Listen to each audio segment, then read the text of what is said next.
When Mark Antony tried to think of what in the world he could offer as a gift for Cleopatra, he gave her a city. Yep, an entire city. The historic walled city of Jericho. Not too shabby, right? I mean, what is it about cities? Why are so many of us so enamored with them? I mean, from Cleopatra to millions of people in the 21st century, most humans just love city life. But why? It seems like a universal thing. In Bamako, for example, that's the capital city of Mali where I've worked for the past couple decades, Bamako's population has grown over 10 times its size in only the last 50 years. And Bamako isn't alone. The World Health Organization, it estimates that around 60% of the global population will live in or near a city as early as 2030. So what's going on here? Why is the city such an alluring place for us humans? Well, that's a question we'll address today. In our previous lectures, we saw how toolmaking and agriculture helped early humans adapt and endure as a species. So today, we'll continue with our archaeological exploration, and we'll watch our human ancestors invest in the future of humankind by building major cities and civilizations all across the planet. To start, we'll take a moment to check out the earliest known cities on record. And then, our archaeological adventure will give us an in-depth look at a few astonishing and early world-class cities, cities that forever shaped the epic story of humankind.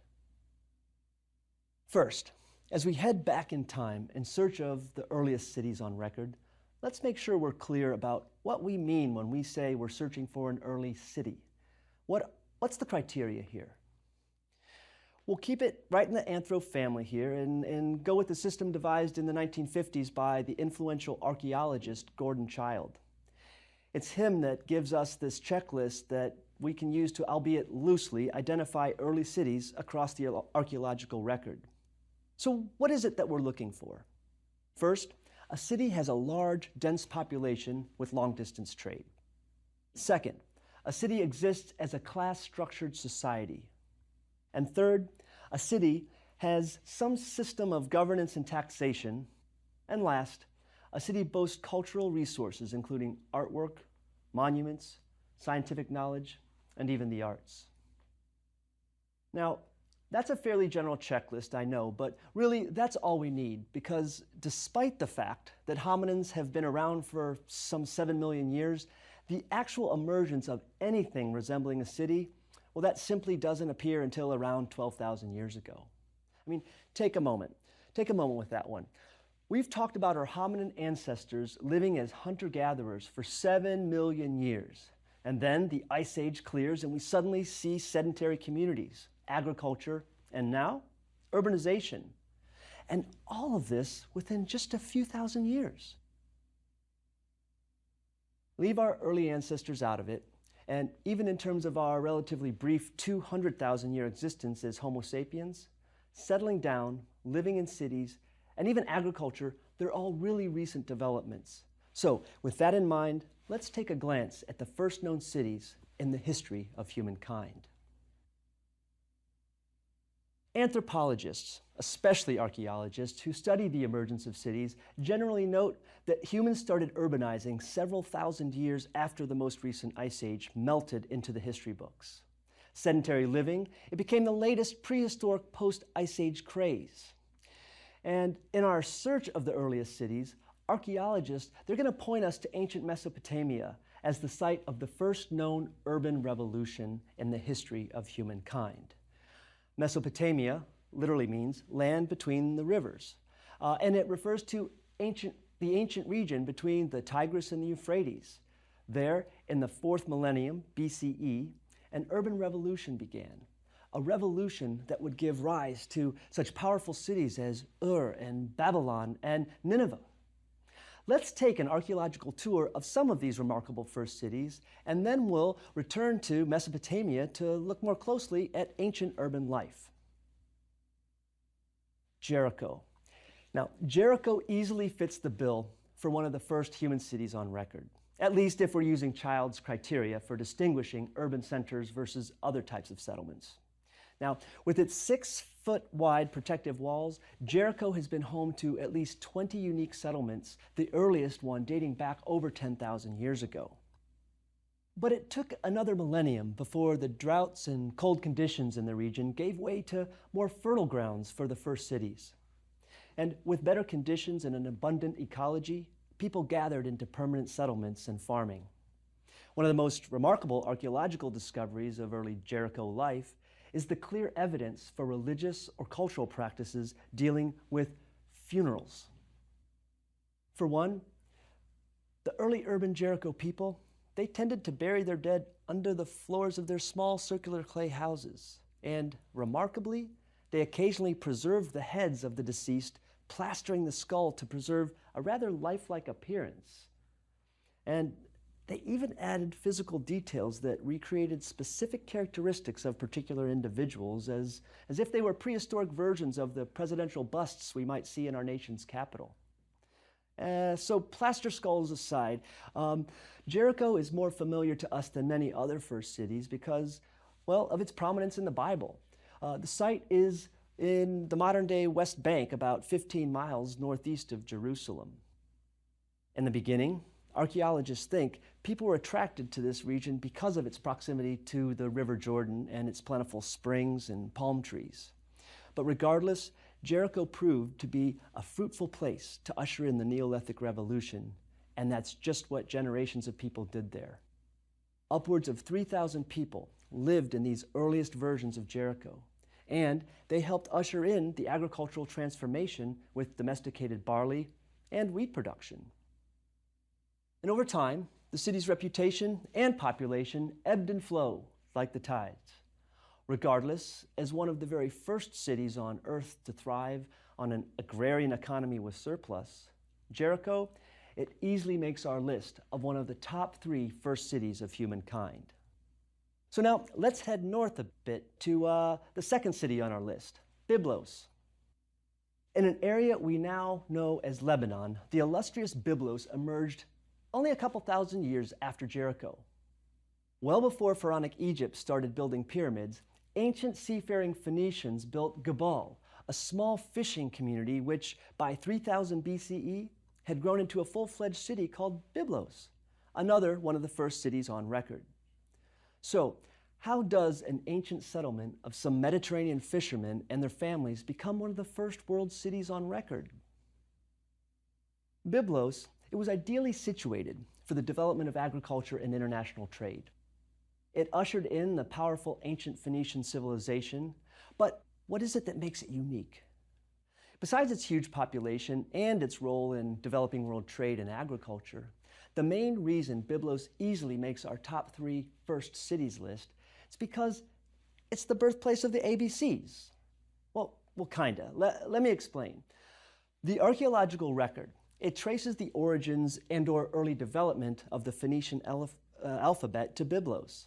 Now, that ancient Phoenician alphabet is connected to languages the world over. And as English speakers, for example, we'll have no trouble identifying a Phoenician L, an M, or an N. I mean, even the K is just a rotated version of what we use today. So how about that? Our search for first cities just revealed details about the emergence of writing, and that makes sense. I mean, think about this relationship between the emergence of cities and writing. Once we move beyond the small, close-knit economy of a foraging band, everything gets more complicated. Just imagine how hard it would be to keep track of all your own household income and expenses without writing words or numbers. I mean, that would be hard enough, but try keeping track of the integrated economies of the thousands of people living in Byblos. Just impossible. So, over the years, we've uncovered a treasure trove of ancient human inscriptions, and one of the oldest of these archaeological finds is a historic carving on the stone coffin of King Ahiram of Byblos. The sarcophagus, dated to 1000 BCE, features a remarkable scene of a priestess giving a lotus flower to a king who's seated on a throne adorned with winged sphinxes. And then, on the lid rim, that's where we find a historic inscription. It's 38 words long, and it warns future kings and conquerors to resist the temptation to uncover this coffin at the risk of suffering cataclysmic consequences. So, with those engravings and bas-relief images, this sarcophagus is now an invaluable artifact of an earlier era, an era when we were inventing the urban experience and beginning to teach alphabets. Leaving ancient Byblos, let's head just a bit further north and east to the edge of Mesopotamia, Aleppo. Yep, we're talking about the ancient history of the major city that remains a major urban center in contemporary Syria. Aleppo, once a powerful geopolitical neighbor to Pharaonic Egypt, well, it dates back 8,000 years. And the region's archaeology, it shows us that nomadic camps roamed through the region as far back as 12 and 13,000 years ago. And if you remember, that's right at the cusp of the Neolithic Revolution. Situated between the Mediterranean Sea and the upper Euphrates, Aleppo emerged right in the middle of several important trade routes. Location, location, location, right? Through trade and an urban transformation fueled by agriculture, Aleppo eventually grew into a world city known for its legendary citadel, fortified palaces, impressively ornate mosques, and an extensive network of hammams, which were essentially a massive bathing infrastructure. And think about that one. I mean, how much would you really enjoy city life if it didn't have any showers? Sadly, like untold numbers of ancient cities, Aleppo, it's endured colossal tragedy and destruction into the 21st century. The civil war in Syria, which began in 2011, it's wreaked havoc upon the people and architecture of Aleppo, and it's to such an extent that the archaeological record of one of humanity's first major cities remains to this day in peril. As a symbol for all the unknown cities and civilizations that have vanished from the archaeological record, we'll celebrate ancient Aleppo, and let's add it to our top 3 list of first cities. So, we've arrived 5,000 years ago in ancient Uruk, a city on the Euphrates River, and with a population of over 50,000 people. It's actually just about 150 miles south of modern Baghdad.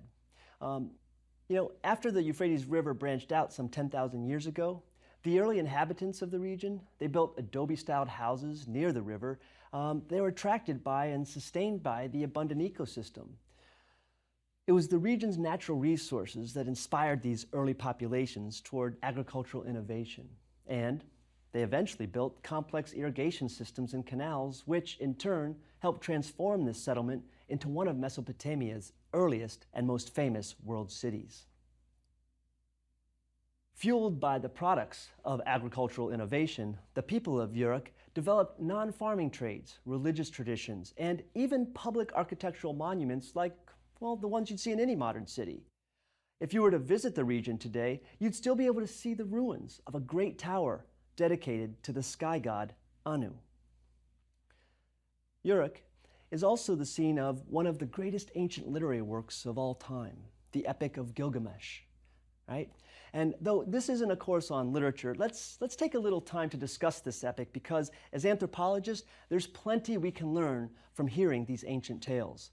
So turn on those anthro brains, and as I retell the story, why don't you think about what the details of this epic reveal about the lives and minds of the people of Uruk, the citizens who lived in one of the first global cities we know. Here we go. Once upon a time, in the earliest days, Uruk was ruled by a rather mean king, King Gilgamesh. And his reign of terror, it was so brutal that the people of Uruk prayed to the gods in hopes of peace.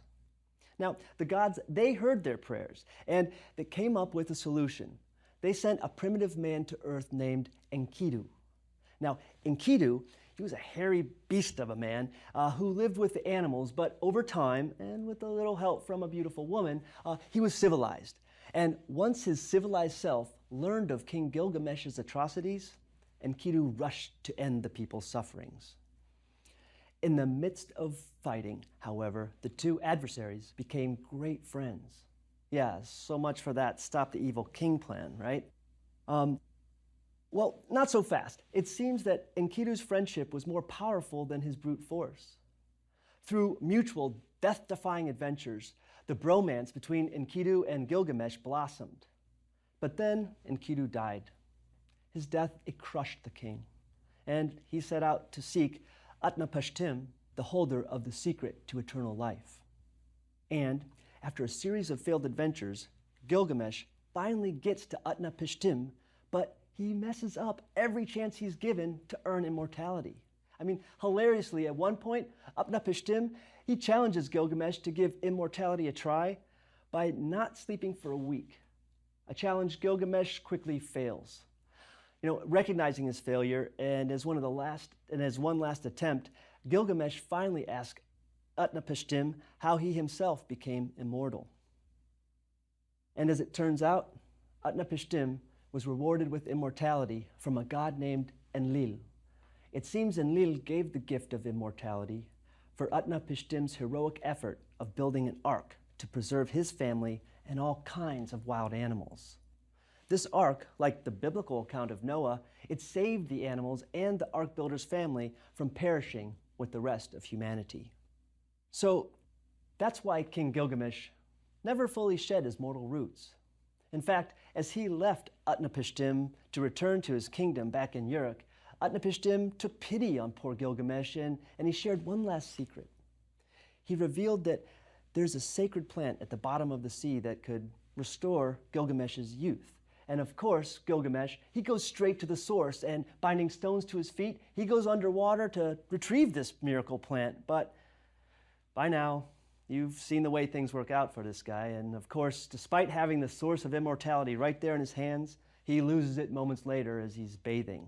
And with that final loss, Gilgamesh, he gives up and just returns to his kingdom, where he's actually pleased by the remarkable wall his subjects have built to protect all of Uruk. Now, stories like these, they may contain plenty of wonderfully magical and unrealistic elements, but they also contain fragments of the ancient Uruk worldview.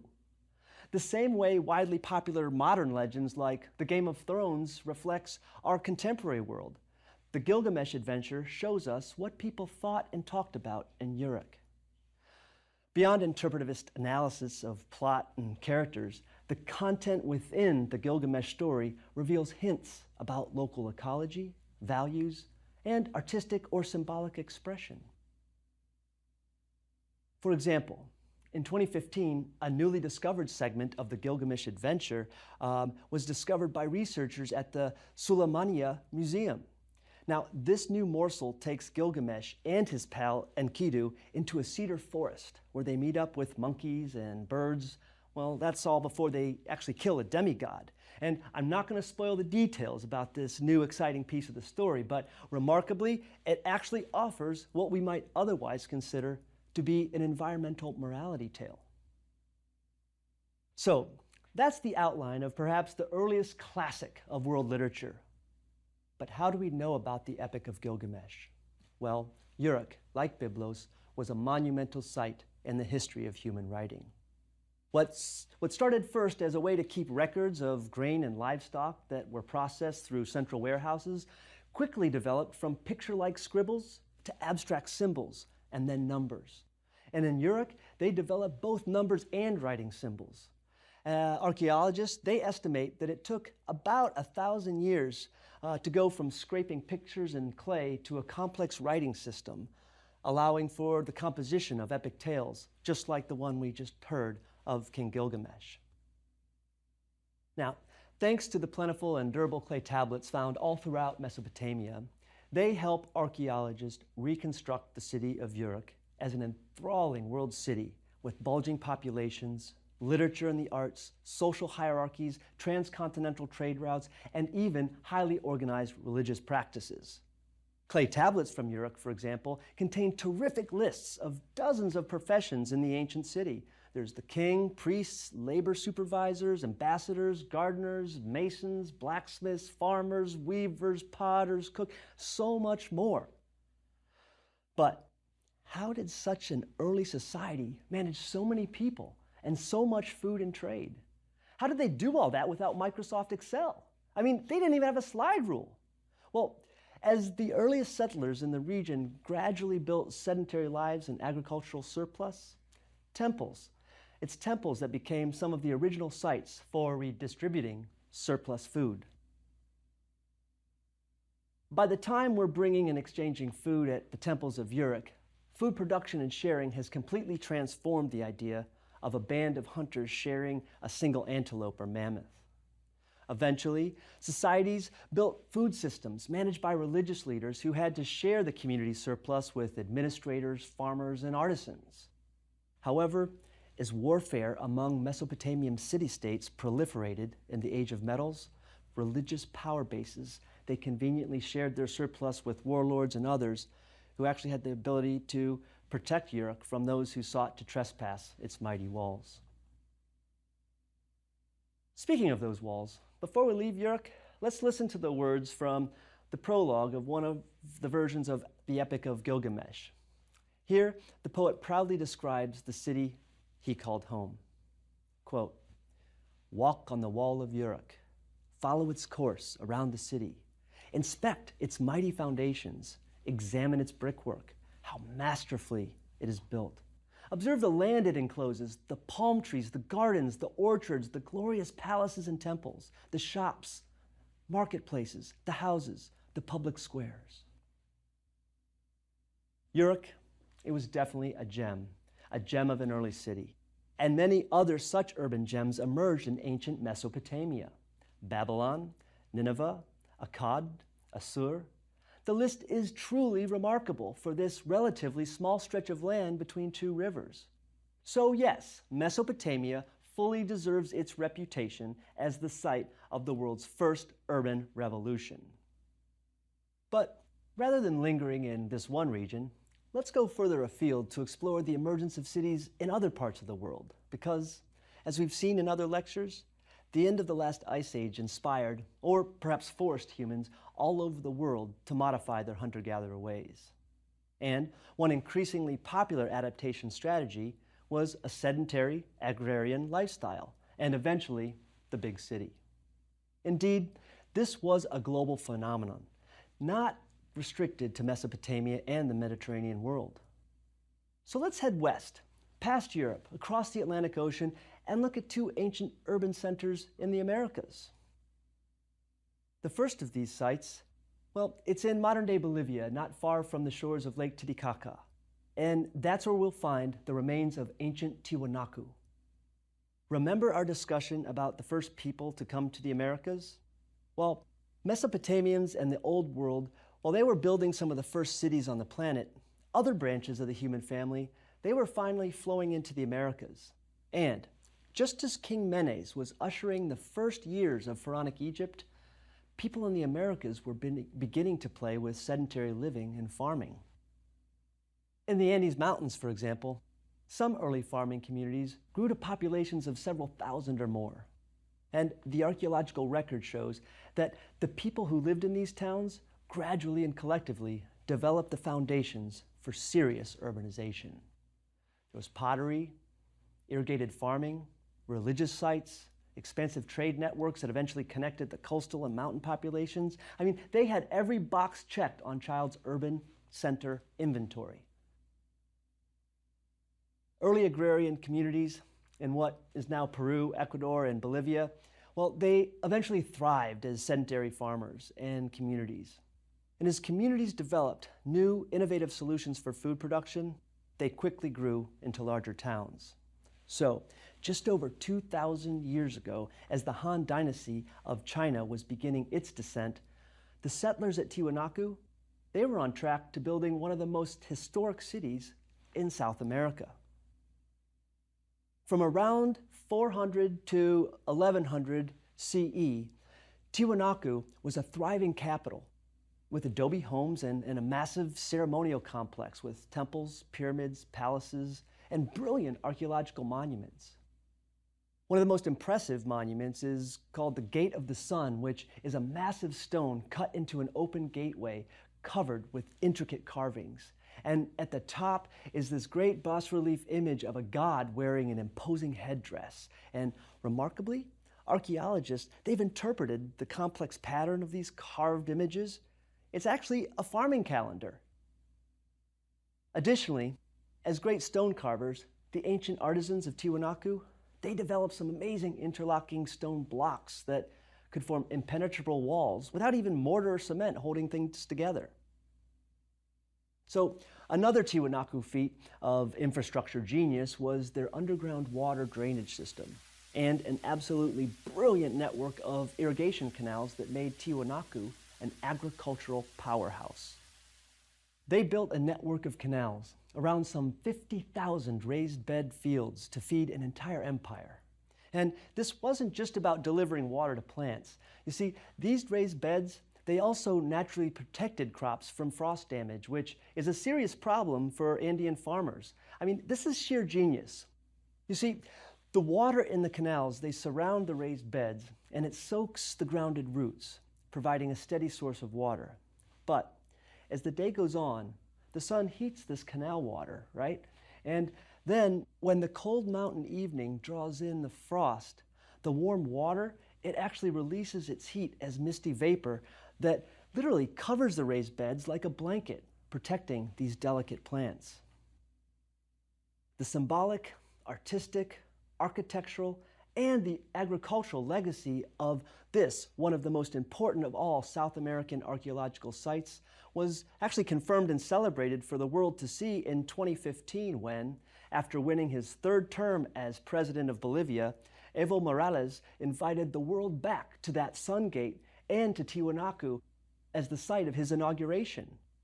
And as the country's first indigenous president, his success and his Tiwanaku inauguration, it helped reclaim the glory of this ancient city as a striking metaphor for the ingenuity and the power of Bolivians, ancient and modern, indigenous and otherwise. So, while Tiwanaku flourished in the South, up in North America, a similarly impressive first city was blossoming along the Mississippi, not too far from modern-day St. Louis. The economic and cultural center of the entire Mississippi Valley, it was a place called Cahokia, and it was technically bigger than London in the year 1250.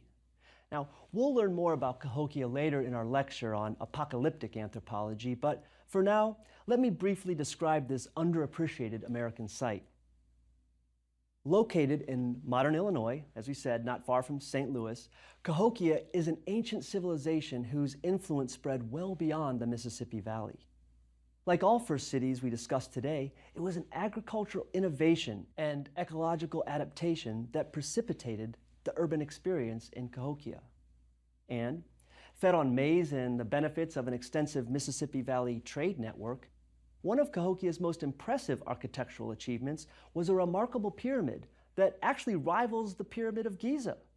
And in terms of sheer size, the Cahokian pyramid, it was bigger. So, with that brief visit to Cahokia, it's time to wrap up our exploration of great early cities that have forever shaped our humanity. The end of the most recent ice age, it transformed the Earth enough that we humans had to find a way to adapt to survive through future generations. And today, in the origins of the urban experience, we've seen how the emergence of first cities across the globe, from Cahokia to Uruk, we've seen how, across cultures and geography, first cities bring with them some revolutionary tools to sustain our species. The urban experience, at its roots, was ironically all about farming. But we've also seen that we wouldn't have cities without technological innovation, tools, sedentary living, architecture, and even writing itself.